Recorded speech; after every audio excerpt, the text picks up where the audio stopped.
Graça e paz, pessoal, bom dia. Bom dia que o galo já cantou, que bom ter você por aqui. Todas as manhãs tem um devocional, uma reflexão aqui na Palavra de Deus, no máximo 10 minutinhos para abençoar e edificar o meu e o seu dia.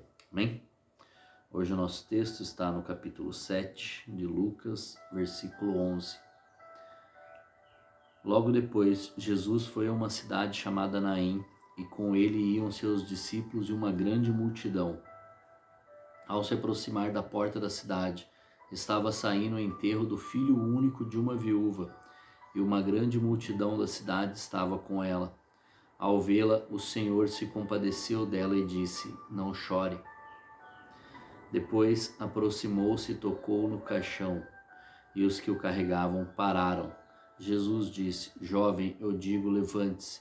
O jovem sentou-se e começou a conversar, e Jesus o entregou à sua mãe. Todos ficaram cheios de temor e louvavam a Deus.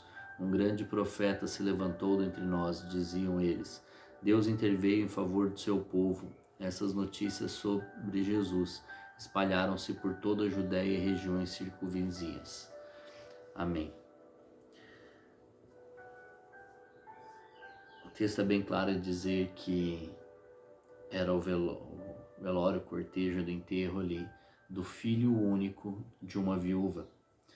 Ou seja, tudo o que a viúva tinha era seu único filho ali, porque era da onde viria o sustento, era da onde viria o legado e o cuidado para ela pela sua vida, por toda a sua vida. Então ela não estava só ali num desespero de perda de filha. Lógico que pela perda do filho ela estava muito frustrada, mas além disso, pela visão da época, pelo como era naquela época, ela estava perdendo muito mais do que o seu filho. Ela estava perdendo, além do sentido da vida, o sustento e tudo que tinha ali.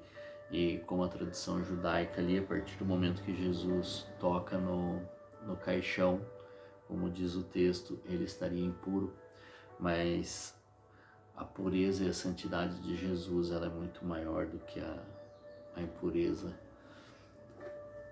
que traria tocar um morto ou no caixão de um morto. Mas ele pega e se compadece dela e diz: não chore. E muitas vezes nós choramos e devemos sim chorar por aquilo que acontece conosco, mas muitas vezes Jesus vai chegar para nós e vai falar: não chore. Essa situação não é para a morte, mas é para glorificar o nosso Deus, para glorificar a Jesus. Não chore, Jesus, ele se compadece de nós, ele sabe de tudo que está acontecendo conosco, mas nós temos que crer que ele tem o melhor para nós, e se for necessário ele ressuscitará qualquer que seja a situação da nossa vida, seja espiritual ou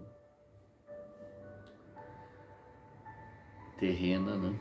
Aqui, mas ele vai ressuscitar aqui, ele ressuscita o filho, os sonhos, os planos, tudo que essa viúva tinha. Ele ressuscita o que ela possuía, aquilo que ela tinha em seu coração, e ele fala: não chore. Então muitas vezes Jesus vai falar para nós: não chore, Ives, não chore. Essa situação não é para a morte. E ele vai ressuscitar, ele continua ressuscitando sonhos, ele continua ressuscitando pessoas, ele continua curando, e ele vai trazer à vida aquilo que estava morto em nosso coração, aquilo que já não pulsava mais dentro de nós.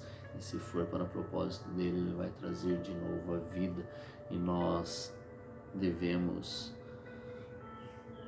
sim chorar, mas não um choro de desespero, um choro daquele que onde nós não vemos saída, mas não, sim, nós devemos chorar agradecendo as oportunidades, tudo aquilo que o Senhor nos permitiu, e crer que ele tem um plano maior e melhor para a nossa vida, seja ressuscitando esses sonhos, essas situações ou essas vidas, ou mesmo assim não fazendo.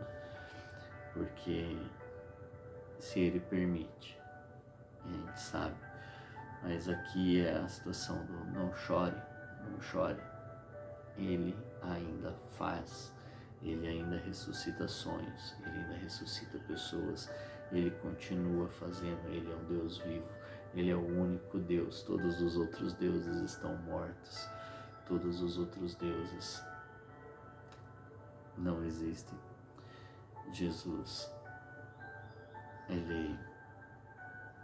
nós podemos estar com Ele o tempo todo.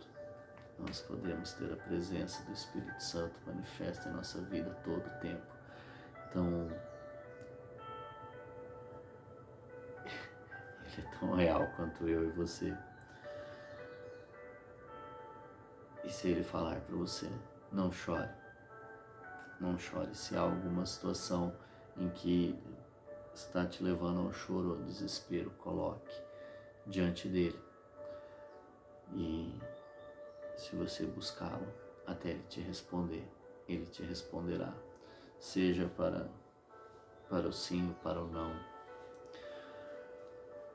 Mas uma coisa ele diz para nós: não chores, não chores de desespero. Amém? Que Deus te abençoe, que você possa buscá-lo e colocar na sua presença todos os seus desejos, todos os sonhos mortos, que Ele possa trazer à memória aqueles sonhos, aquelas situações a quais nós já esquecemos, para que possa reavivar em nosso coração. Que Deus te abençoe, um forte abraço, um grande beijo no seu coração e até amanhã.